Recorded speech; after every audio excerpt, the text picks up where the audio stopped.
Sa huling pagdinig ng Senado tungkol sa mga iligal na pogo, lumabas na malaki umanong papel ni dating Presidential Economic Advisor Michael Yang sa Chinese intelligence operations dito sa Pilipinas.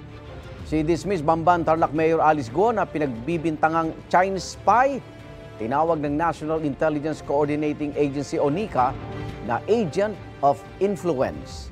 May unang balita si Mab Gonzales. Sino si Alice Go? Yan ang tanong ng marami nang maugnay ang nooy mayor ng Bamban Tarlac sa nabistong Pogo Hub sa kanilang bayan. Pero sa paglalim ng investigasyon, lumutang din ang tanong, Chinese spy ba si Alice Go? Filipino po ako, hindi po ako spy. Sabi ng National Intelligence Coordinating Agency o NICA, hindi pa nila makumpirma kung espiya nga si Alice Go o Go Waping, pero isa raw siyang agent of influence. She uses her influence, her stature or her position to influence public opinion or decision-making to produce results beneficial to the country whose services they benefit from. So to that effect, Madam Chair, that is applicable to her. Hindi na nakadalo si Go sa huling pagdinig tungkol sa Pogo ng Senate Committee on Women and Children. Dinidinig din kasi sa korte sa Pasig ang kasong qualified human trafficking laban sa kanya.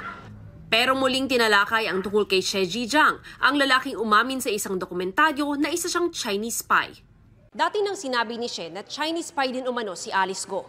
2011 unang pumasok sa Pilipinas si Xie. Kinasuhan ng 2014 dahil sa operasyon ng illegal na kasino. Pero tila na walang parang bula ang record ni Xie. Taong 2017, nakakuha pa ng visa sa Pilipinas si Xie. It looks to me that someone powerful made these derogatory facts about Xie Zhijiang disappear. And just as a note, this is usually done for intelligence agents. Nakakuha rin si Xie ng Pogo licenses. Siya po yung isa sa pinakamalaki before. Si Xie? Opo. Iprinisinta rin ni Senadora Risa Hontiveros ang larawan ni Xie, kasama si dating Presidential Economic Advisor Michael Yang. Sabi ni Hontiveros, sangkot umano si Yang sa Chinese intelligence activities sa bansa. Michael Yang is a key actor in Chinese intelligence operations here. Michael Yang nasangkot sa Pharmally and, if the reports are accurate, sa drug operations dito. Michael Yang na economic advisor ng dating Pangulo. Ginatasan na tayo, pinagtaksilan pa. Bumuwelta naman sa inilabas na larawan ng abogado ni Yang. Hindi raw ito pruweba at hindi patas na bumuo ng konklusyon dahil lang magkasama sa litrato ang dalawang tao. Inihayag naman ng NICA ang na-monitor nilang Chinese hackers na tinatawag na APT o Advanced Persistent Threat Groups. Maaari umanong sponsored o binabaka pa ng mga ito ng gobyerno ng ibang bansa o ng criminal groups.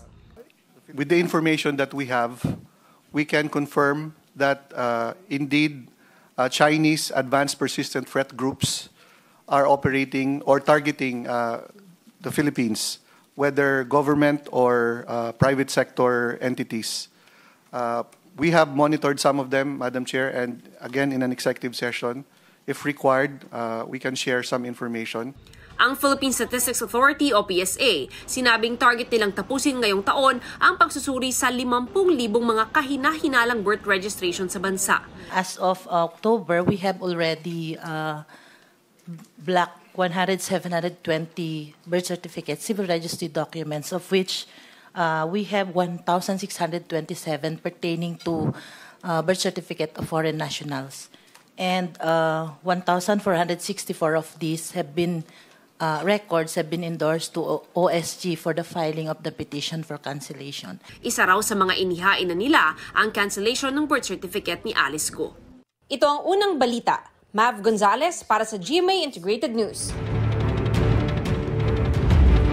Igan, mauna ka sa mga balita, mag-subscribe na sa GMA Integrated News sa YouTube para sa iba't ibang ulat sa ating bansa.